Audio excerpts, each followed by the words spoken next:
Thank you. Thank you. Alright. First gasoline full tank of the year. So far, taga-document natin, baka makalimutan ko eh. Full tank, 242 pesos. May natirang 1 or 2 bars. Pero yan, nireset ko na yung trip. Nakaka 1,021 kilometers na tayo sa Odo. Pero nireset ko na yung trip meter para ito full tank. And let's see ulit gaano kalakas kumonsumo ulit ito si Legend since then. Ang dami nagtatanong fuel consumption.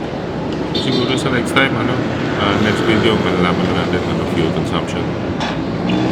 So, tiyempo, tama, kailangan ko rin talaga magpagas. On the way to Sports Center ulit, Marikina, kasi kailangan ko talaga mag-walking and jogging. Almost, if I can do it daily talaga, kailangan kong gawin na sa edad ko. At itong past few days, puro yung diet. Puro matatamis, matataba, puro prito, puro ganun eh. So, talagang kailangan mag-diet. So anyway, sama ko kayo sa aking journey tonight. Night ride tayo. And para makita nyo yung view. What it's like riding at night dito sa one of the cleanest city in Metro Manila right now. Enjoy nyo lang yung mga tanawin. Then later, I'll show you some tips and tricks to prevent damage or cracking of the body of your scooter, yung Legend. Anong ginawa kong solusyon. But for now, exercise muna tayo. Nandito na tayo sa may gilid ng sports center. Papark ulit tayo dito kung maganda parking.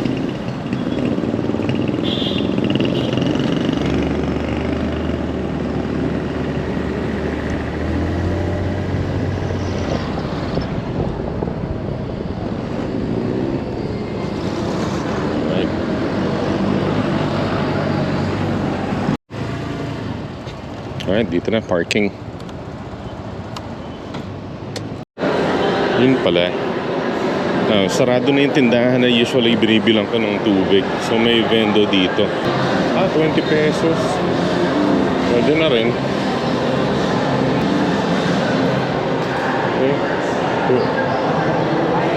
Ito. Fresh.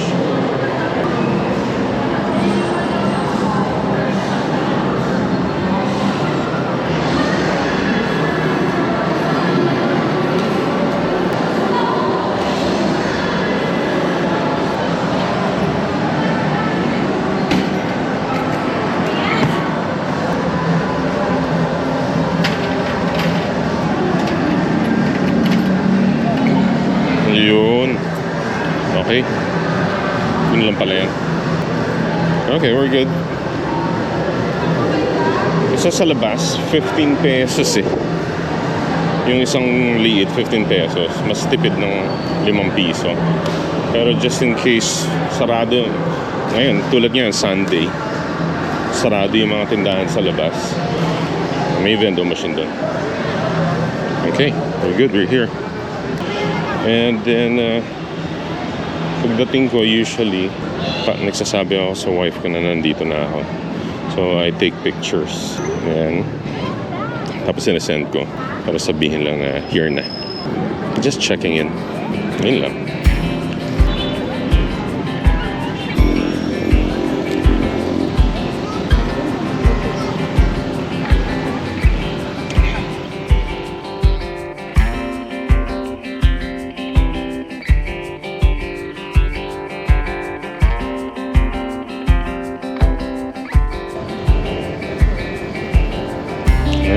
Go.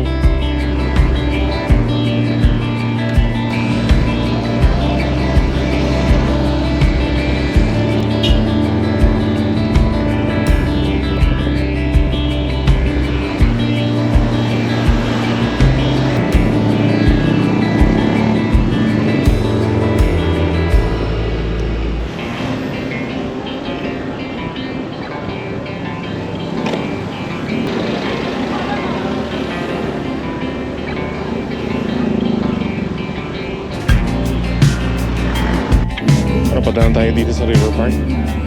Bukas na ulit yung dito, yung kalye dito sa gilid eh, no? Nadadaanan na.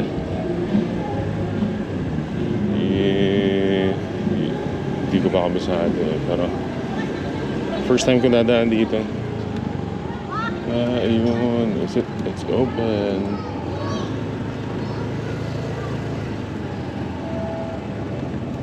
Aha, okay. Hanggang dito lang. Yes.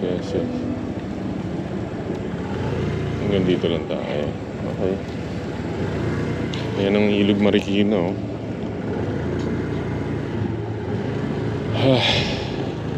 So, ito lang ang open so far. Okay. Just checking it out. May exit dito.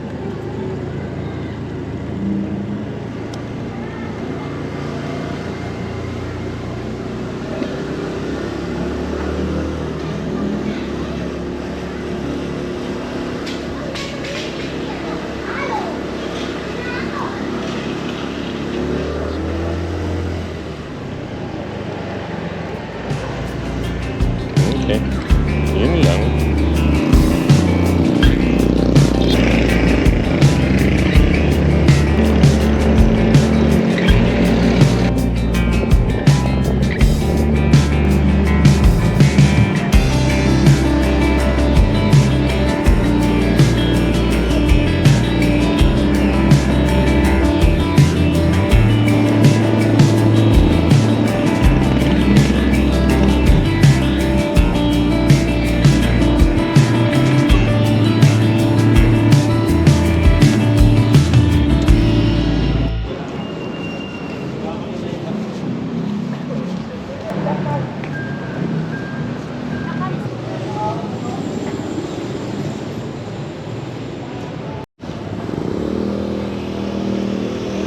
Alright, let's go.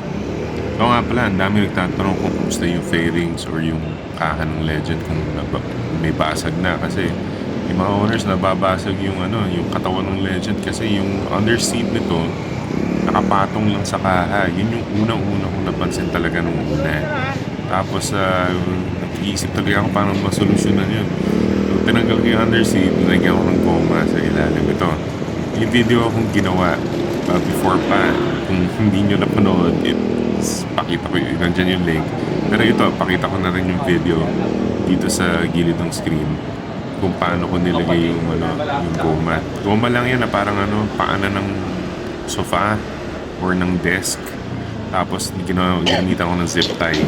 Hindi tornilyo kasi pag tornilyo, pagka lumambot yung goma in time, baka yung tornilyo butasan yung underseat part na, di ba? So, zip tie lang. Tapos, mahigpit ko lang nilagay. Sakto, sasaluhin niya yung weight ng underseat. So, yung pressure, siya na. Sa frame na siya, rekta. Hindi na sa kaha. Kaya, so far, okay pa yung sa akin. I suggest ito rin gawin niyo.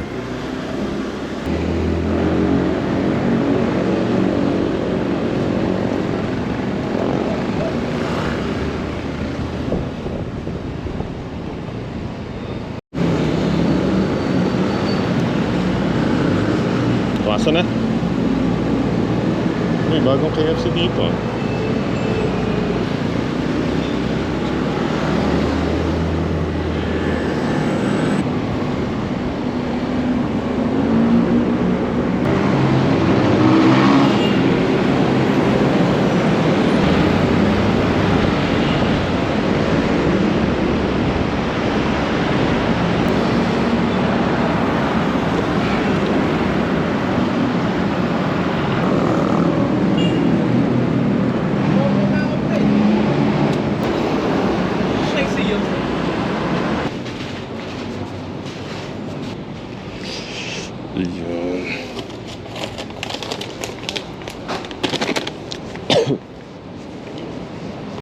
For the dogs. Dito sa 7-Eleven. Ay, pauwi na.